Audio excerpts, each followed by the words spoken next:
यहाँ हमारे साथ होना अपने आप में सबसे बड़ी बात है। Doctor NK.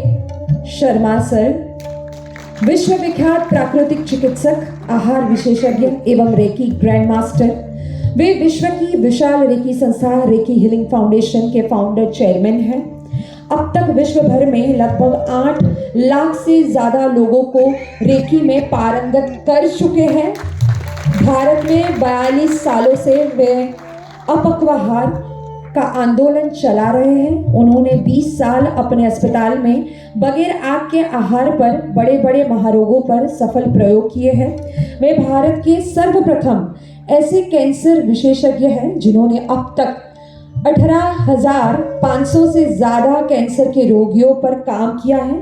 उन्हें अब तक 177 अवार्ड्स और उपाधियों से सम्मानित किया गया है। एन.के. शर्मा पूर्व राष्ट्रपति, प्रधानमंत्री, बड़े बड़े उद्योगपतियों एवं फिल्मी सितारों को अपने परामर्श का लाभ दे चुके हैं। वे विश्व के पहले पूर्व जन्म विशेषज्ञ हैं जिन्होंने अब तक 30,000 से ज्यादा लोगों को पूर्व जन्म का अनुभव करवाया है। इसमें उन्होंने विश्व रिकॉर्ड बनाया है। YouTube पर उनके लाखों फॉलोअर्स हैं। उनकी अनेक क्रांतिकारी विश्व प्रसिद्ध पुस्तकें जो दूध, अनाज, अपक्व आहार एवं अचेतन मन आदि विषयों पर लिखी गई है। Doctor NK. शर्मा एवं उनका परिवार 45 वर्षों से रोग, दवा, डॉक्टर एवं वैक्सीन आदि से मुक्त रहा है।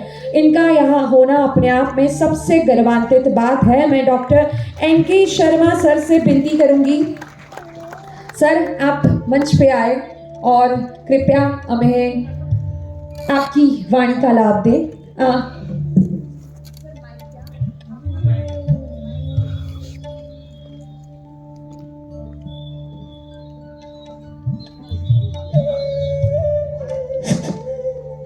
Hello hello. उपस्थित सभी महानुभाव जो मंच पर हैं और जो सामने मेरे बैठे दिव्य आत्माएं हैं, उन सबको मैं हृदय से नमन करता हूं। ये मेरे लिए बहुत सौभाग्य का विषय है कि आज मैं अपने असली रिश्तेदारों के बीच में आ गया हूं, क्योंकि असली रिश्तेदार तो वो होता है जिसके साथ हमारा मन, आत्मा और शरीर की जो कम वाइब्रेशन है वो मेल खाते हैं। तो आप हमारे सारे वास्तविक मेरे पारिवारिक सदस्य हैं और मैं ऐसा लगता है कि मैं मायके में आ गया हूँ आज, क्योंकि दिल्ली मुझे ससुराल लगता है, वहाँ तो काम करना पड़ता है। तो जैसे बेटी मायके आती वैसे आज मुझे ऐसा अनुभव हो रहा है। और सबसे बड़ी बात यह है कि मुझे अब तक जो भारत की जो कहानी में नज़र आ रहा है कि ये सारे जो बड़ी बड़ी आत्माएं हैं वो सारे गुजरात की धरती पर ही पैदा होते हैं। अब गांधी जी से ले लो कि मोदी जी तक पहुंच जाओ, सारे के सारे यहाँ मैक्सिमम मैंने देखा है कि क्रांति तो गुजरात से ही आती है। ये एक बड़ी अनोखी बात है। तो मैं अगली बार भगवान पूछेंगे कि बेटा कहाँ पैदा करूँ, तो बोलूँगा गुजरात में कर देना, ताकि हो सकता है मैं भी चौहान साहब की तरह थोड़ा और मैं भी कैसी कुछ क्रांतियाँ दुनिया में ला सकूँ।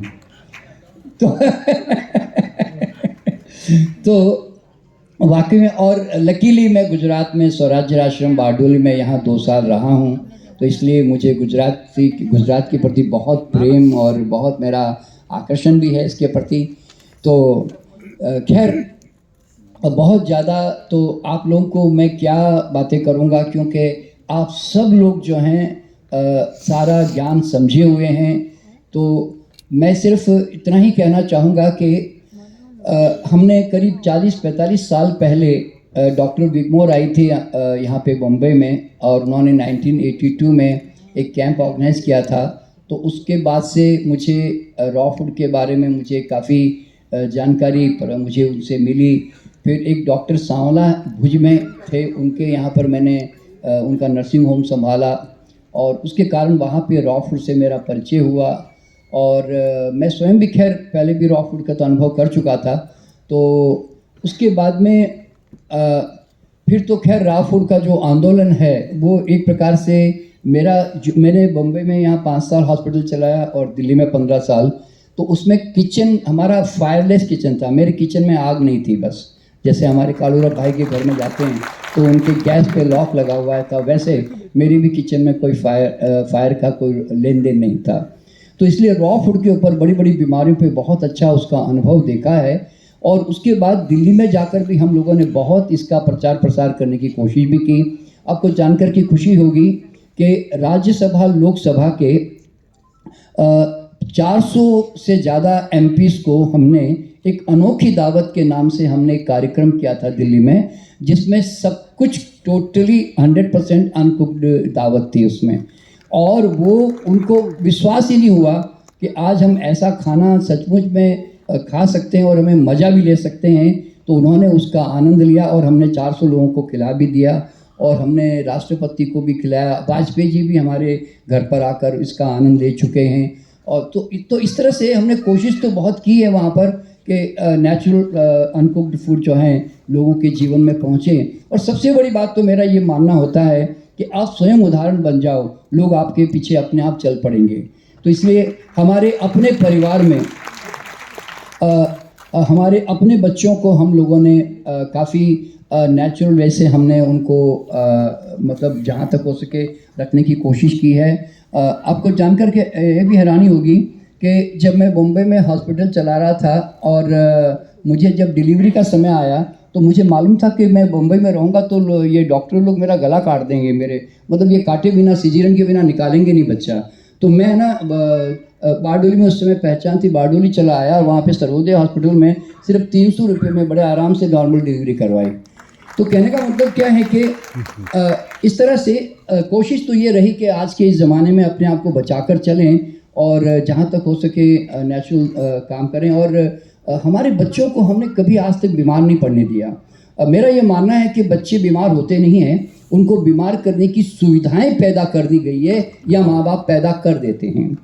तो इसीलिए हमने बच्चों को कोई भी दुखी होने का, यानी कि उनको सर्दी जुकाम लग जाए, उनको टॉन्सिल सूज जाए, उनको या कोई उनको चेचक हो जाए या बीमारी बुखार आ जाए, तो ऐसी कोई व्यवस्था हमने बच्चों में पैदा नहीं की। क्यों? हमने गाय भैंस का दूध तो कभी ज़िंदगी में उनको दिखाया ही नहीं।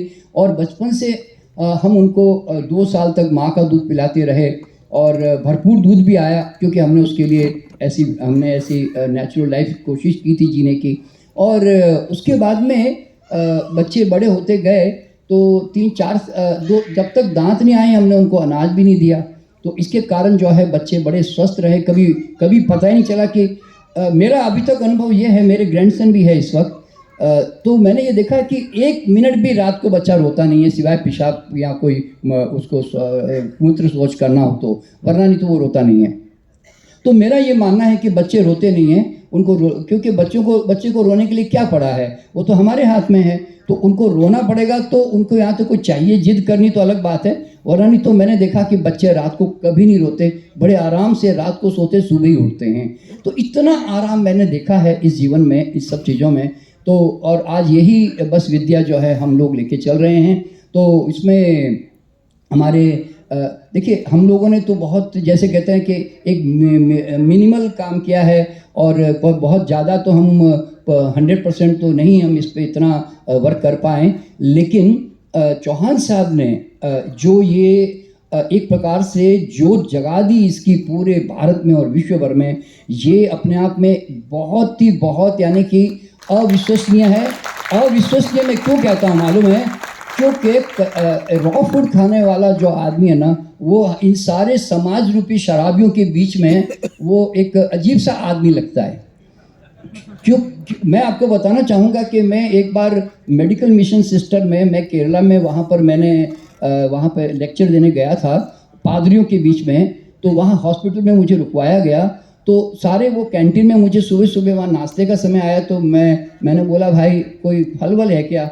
तो उन्होंने बड़ी मुश्किल से ढूंढ के एक दो आम लेकर आ गए, और मैं जब वहाँ आम खा रहा था तो सारे मेडिकल डॉक्टर वहाँ बैठकर मुझे ऐसे देख रहे थे कि ये कोई अजीब बंदर कहाँ से आ गया यहाँ पे। मैं रियल में, यानी कि उनकी जो दृष्टि थी ना वो बड़ी अजीब सी थी मेरे प्रति। तो मुझे लगा कि वास्तव में इन शराबियों के बीच में है ना, एक सामान्य आदमी को जीना बड़ा अजीब सा लगता है। तो खैर वो सारा जीवन हम लोगों ने निकाला। तो आज चौहान जी को आज इन लोगों का प्रेम, इन लोगों की भक्ति इनके प्रति जो मैं देख रहा हूँ ना, ये कितना बड़ा लोगों के जीवन में इन्होंने रूपांतरण लाया है, ये वास्तव में बहुत बड़ा एक प्रकार से हमारे गुजरात के लिए ये आप जो है ना एक हमारे लिए एक कोहिनूर है, एक प्रकार से यूँ समझ लें। और मैं ऐसे देखिए, अभी मुझे जब कहा गया कि इनके प्रस्तावना थोड़ी लिखे इनकी पुस्तक के लिए, तो मुझे तुरंत सबसे पहले यही ख्याल आया कि जो कृष्ण ने कहा था एक समय में कि यदा यदा ही धर्मस्य ग्लानिर्भवति भारत तभ्युत्थानम् अधर्मस्य तदात्मानं सृजाम्यहम्, कि जब जब धर्म का मतलब क्या है, कोई हिंदू मुस्लिम नहीं है, धर्म का मतलब जब नियम की हानि होती है तो उस समय मैं अवतरित होता हूँ। तो कृष्ण कोई हर जन्म में थोड़ी कोई बार बार अवतरित होंगे, वो कहते हैं मैंने अपना स्वरूप किसी में डाल दिया है, तो मेरे चौहान साहब हमारे कृष्ण हैं, जो लोगों के जीवन में अवतरण करके वो धर्म की फिर से स्थापना करते हैं कि तभ्युत्थानम् अधर्मस्य तदात्मानं सृजाम्यहम्, फिर से धर्म की स्थापना के लिए मैं आता हूँ, ऐसे कृष्ण कहते हैं। तो मैं तो इनको आज के युग का, मेरे लिए इनको मैं कृष्ण मानता हूँ, और इनके हाथों से खूब समाज का कल्याण होता रहे। और हम भी बस इसी जैसे कहते हैं कि बस हमारे शरीर अलग अलग हैं, यूँ समझ लें बस, बाकी नहीं तो देखा जाए तो पानी दोनों का सबका एक जैसा, ये सब सारे भाई साहब जो भी यहाँ बैठे हुए हैं सब अपने अपने, बस हमारा कलर बॉडी का थोड़ा क्या कहते हैं बॉटल का अलग है, तो हम थोड़े अपने कलर में उस चीज़ को प्रेजेंट कर रहे हैं, पानी तो वही है सबके भीतर।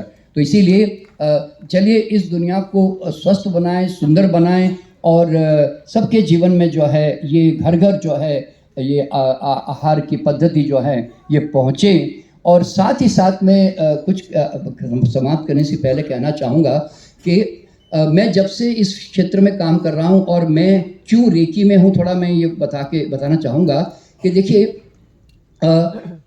मैंने ये देखा कि सामान्य लोगों को अपक्व आहार पे बीमारी में वो लोग इस्तेमाल करना शुरू करते हैं और बाद में फिर उससे दूर होने लग जाते हैं। तो मैंने रेकी को क्यों पकड़ा, बताना चाहता हूँ कि रेकी एक ऐसा ऊर्जा का विज्ञान है, प्राण ऊर्जा का, जिसमें हमारा शरीर का माध्यम बनाकर हम अपने हाथों से एक प्राण ऊर्जा प्रवाहित करते हैं। तो मैं पहले उपवास के ऊपर बहुत काम किया मैंने, मतलब 90 डेज, ऐसे 120 डेज, ये सब मेरा बोलते हैं लंबे लंबे उपवास करने का बड़ा अनुभव रहा।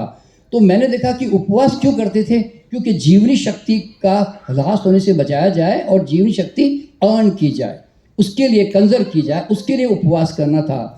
तो जब रेकी मेरे संपर्क में आई और मुझे पता चला कि ऐसे आदमी में एक नेचुरल गिफ्टेड पावर है कि वो हाथों से प्राण ऊर्जा प्रवाहित करके अपनी शक्ति को ऊर्जावान बना सकता है। और असली चीज़ क्या है किसी बीमारी में ठीक होने के लिए, कि शरीर को प्राण ऊर्जा प्रबल हो तो शरीर जल्दी रिकवर करता है, बड़ी बड़ी बीमारियों से हमें लड़कर बाहर निकाल सकता है और हमारे इम्यून सिस्टम को स्ट्रांग बना के रख सकता है। तो प्राण ऊर्जा का ये जो विद्या थी, हालांकि ये हमारे अथर्ववेद यजुर्वेद में सब में ऑलरेडी इसका वर्णन है कि जिसको स्पर्श चिकित्सा कहा गया। तो आज ये भारतीय हमारी वैदिक परंपरा की ही विद्या है, जिसको आज हम लोग जो हैं जन जन में इसलिए पहुंचा रहे हैं कि रेकी को मैंने व्हीकल बनाया, क्योंकि ये एनर्जी का साइंस है, वाइब्रेशनल साइंस है। तो मैं उसके कारण मैंने आज 8 लाख लोग अगर मान ले रेकी सीख चुके हैं, तो 8 लाख लोगों के बीच में मैंने ऊर्जा विज्ञान के नाम पर मैंने उनको नेचुरल फूड क्यों ऊर्जावान है और पका हुआ आहार क्यों वो मतलब कम से कम ऊर्जा वाला आहार है, ये मैं आज उनको सिद्ध कर पा रहा हूँ। क्योंकि हमारे क्लास में हम एक प्रयोग करते हैं, हम एक एनर्जी मेजरमेंट करने का इंस्ट्रूमेंट होता है, तो हम लोगों का ऑरा देखते हैं। तो ऑरा देखते हैं तो मान लीजिए उनका ऑरा 10-12 फीट का है किसी का, तो मैं जैसे ही उनको मैं एप्पल पकड़ाता हूँ, आम या केला पकड़ाता हूँ, उसका ऑरा सीधा 30-40 फीट का हो जाता है। यानी कि अभी खाया नहीं है, खाली उन्होंने पकड़ा है तो इतनी ऊर्जा बढ़ जाती है। तो मैं लोगों को है ना ऐसे इनडायरेक्टली बताने की कोशिश करता हूँ कि देखो तुमने खाली पकड़ा है तो तुम्हारी इतनी एनर्जी बढ़ती है भाई, तो अब तुम समझ सकते हो कि तुम इस आहार में कितना कितना कितना मतलब एक प्रकार से जान है इसके अंदर।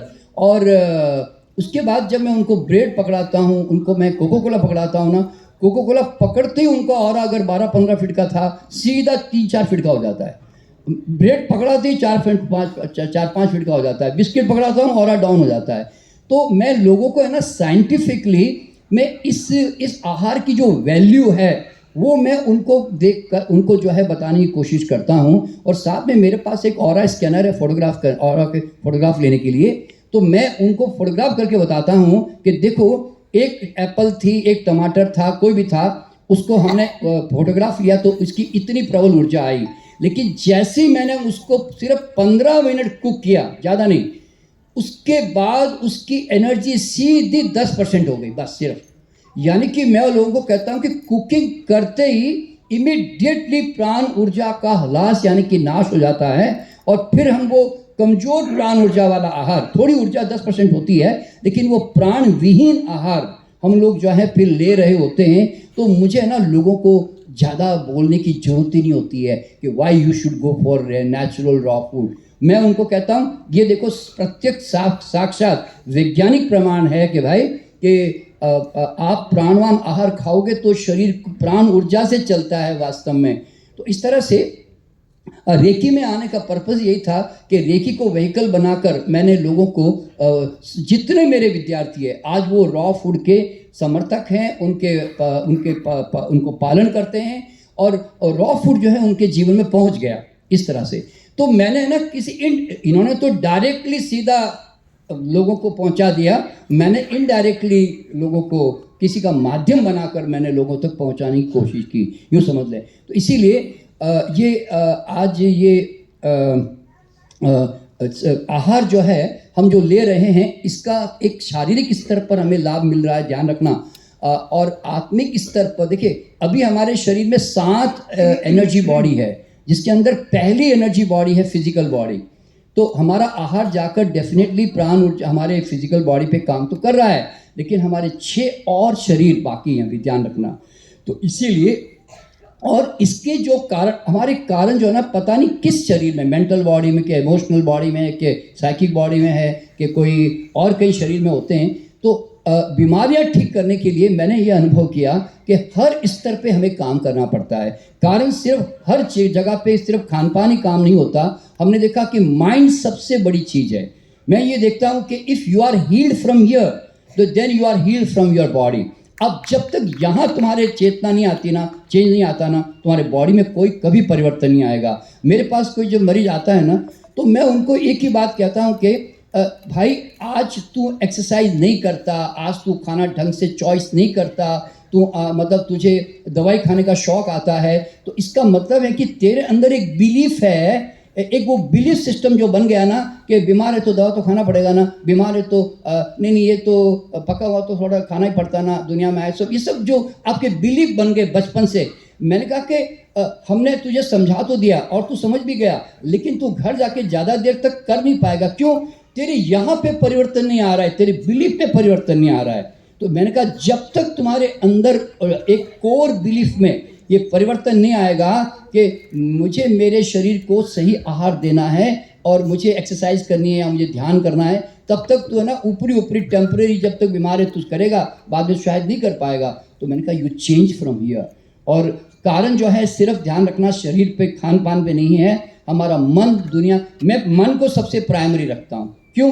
क्रिएटर तो ये है वास्तव में। तो mind is the primary and food is the secondary.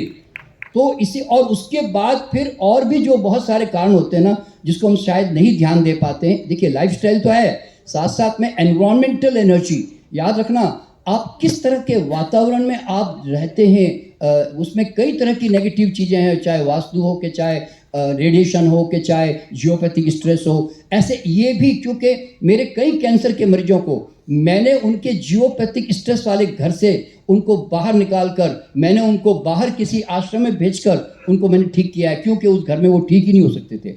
तो कई बार क्या होता है, एनवायरमेंटल एनर्जी है ना, हमारे हमारे शरीर को बहुत जीवनी शक्ति का ह्रास कर रही होती है। और एक और कारण जो है 10% सिर्फ, 90% नहीं, वो है हमारा पूर्व जन्म से हमारा कार्मिक कनेक्शंस। तो मैंने ऐसा भी देखा है कि पूर्व जन्म के कई बर्थ मार्क्स होते हैं उनके अंदर जो दिक्कतें होती हैं, उनकी बीमारियों की जड़ें वहाँ पे होती है, तो 10% वहाँ से भी होती है। तो मेरा अल्टीमेट पर्पस था कि आप बीमारी तो परछाई है, अब परछाई पे काम मत करो, अब रूट कॉज पे काम करो, बस अब कॉज निकाल दो, परछाई गायब हो जाएगी। तो इसलिए मैं यूँ कहता हूँ कि never fight with the disease, you cure the cause, disease will be cured automatically. मैंने कैंसर पे एक ही सिद्धांत पे काम किया कि in a healthy body cancer cell can not survive. तो मैं क्यों कैंसर से फाइट करूं भैया, मैं बॉडी को हेल्दी बनाने की कोशिश करूंगा ना। तो आज यही हेल्दी बनाने का जो प्रयास आप सब लोगों के साथ चल रहा है, उसके कारण आज आप बड़ी बड़ी बीमारियों से बाहर निकल रहे हैं। तो इसलिए मैं आप सब लोगों को बहुत बहुत सबको, सब सज्जनों को बधाई देता हूं, और चौहान साहब को खास तौर पर कि आपकी ये ज्योति ये सदियों तक जो है हमेशा चलती रहे। और हम भी बस आपके साथ हैं, आपके इस पूरे अभियान में हम भी बस अलग अलग बस स्तर पे लगे हुए हैं। और तो इस तरह से दोस्तों कहने के लिए देखिए सब आप लोग जानते हैं, इसलिए मैं ज़्यादा कुछ बताना नहीं चाहूँगा। तो मैं अब समाप्त करना चाहूँगा कुछ एक दो शेर बताते हुए कि अपना ही आहार देता स्वास्थ्य का सच्चा फायदा, पराया आहार रोगी करता कुदरत का सीधा कायदा। ईश्वर ने एक बार भगवान रास्ते में मिल गए और मुझे, तो मैंने उनसे सोचा भगवान से भी पूछ लेता हूँ कि भगवान आपने भी कभी कोई गलती की किया। तो मैं तो उसके ऊपर एक शेर लिखा कि पूछ बैठा हे प्रभु क्या हुई तुमसे भूल कभी, पूछ बैठा हे प्रभु क्या हुई तुमसे भूल कभी, खूब दुख से भर के बोले हुआ मुझे एहसास अभी, खूब दुख से भर के बोले हुआ मुझे एहसास अभी कि मेरे कृति की इस तरह उड़ाएंगे मजाक सभी। मेरे कृति यानी कि ये फल, ये आहार, ये प्रकृति, ये धरती, मेरे प्रकृति की इस तरह उड़ाएंगे मजाक सभी, भूल कर भी नहीं रचूंगा धरती पर मानो कभी। तो इसलिए भाई भगवान को शर्मिंदा मत करो प्लीज। चलिए मैं आप सब लोगों को बहुत बहुत बधाई देता हूँ। सबका नमस्कार मेरा।